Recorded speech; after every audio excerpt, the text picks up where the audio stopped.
It's May 18th, the first day of school for the cast of Les Miserables. In a little over 3 weeks, the epic musical will be opening at the Fulton. It's one of Broadway's most popular shows, running for over 6 years. But before the rehearsals begin, everyone has to get to know each other.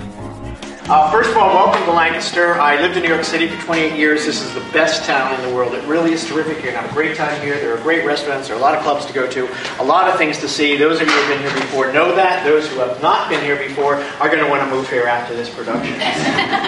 For those of you who don't know him, I'm sure you all do because he cast you. I'm going to turn you over to Marc who's going to kind of give us a laydown of how we're going to proceed with our meet and greet. So, over to Marc.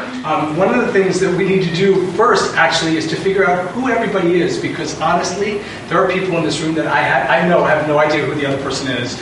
So one of the things that we usually do is to just sort of go around and say who you are, what you think you're doing in the play, which is always very interesting to me. I'm Anthony Laskowski. I work in the costume department, specifically with hair and makeup. Kelly Sylvester, HR by day and welding the set at night. I'm Heather Adair. I'm in the ensemble and I'll be covering everything. I'm Kate Fitzgibbons. I'm in the ensemble and I'll be covering Cosette. I'm Greg Goodroad and I'm Val John. I'm Sarah, company manager and casting associate. I'm Alan, I'm production manager. You know, it's called The Miserables. So I sort of feel like that's already a given. We don't have to sort of play up a whole lot on that. So when you look at the design, which Bob, our amazing set designer, is going to show you in a minute, so you can get an idea of what we're doing physically with the play, what was important to us was to not play up the obvious.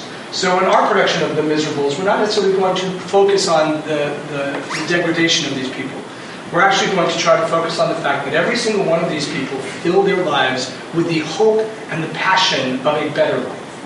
We wanted this kind of opening in the upstage wall that is that unattainable redemption, salvation, and everybody's kind of trapped on this disc that echoes it down below.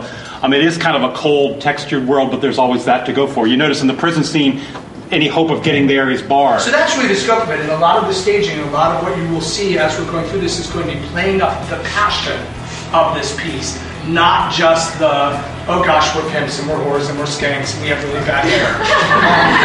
And it is the antithesis of 42nd Street, and there is no sequence to be had anywhere.